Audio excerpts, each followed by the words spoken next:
dignitaries and teachers, good morning. My name is Joshua Anthony Abraham. As I stand before all of you on this fine day, I come to discuss the significance of Independence Day, as well as deliver a patriotic speech by one of our country's greatest freedom fighters.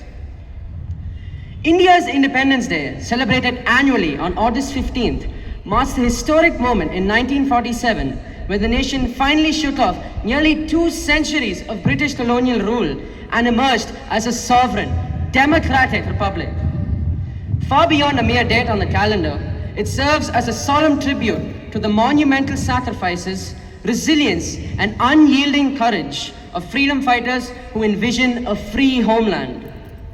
The day unifies an extraordinarily diverse country of varied cultures, languages, and traditions under a single national identity, symbolized by the hoisting of the tricolor across every single state.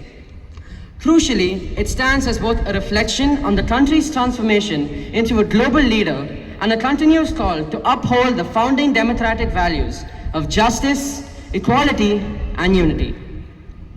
And now, a speech by Subhash Chandra Bose. During the coming months, I and my colleagues on the War Committee of the Cabinet desire to devote our whole attention to the fighting front and also to the task of raising up the revolution inside India. Consequently, we want to be fully assured that the work at the base will go on smoothly and uninterruptedly, even in our absence. Friends, 1 year ago, when I made certain demands of you, I told you that if you give me total mobilization, I would give you a second front. I have redeemed that pledge. The first phase of our campaign is over. Our victorious troops, fighting side by side with Nipponese troops, have pushed back the enemy and are now fighting bravely on the sated soil of our dear motherland. Gird up your loins for the task that now lies ahead.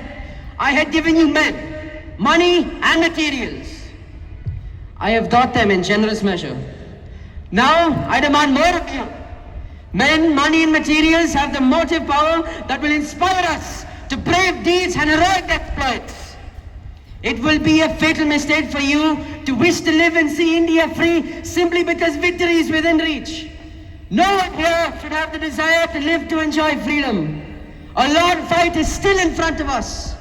We should have but one desire today, the desire to die so that India may live. The desire to face a martyr's death so that the path to freedom may be paved with a martyr's blood. Friends, my comrades in the war of liberation, today I demand of you one thing above all. I demand of you blood. It is blood alone that can avenge the blood that the enemy has split. It is blood alone that can pave the path to freedom. Give me blood and I promise you freedom. Thank you.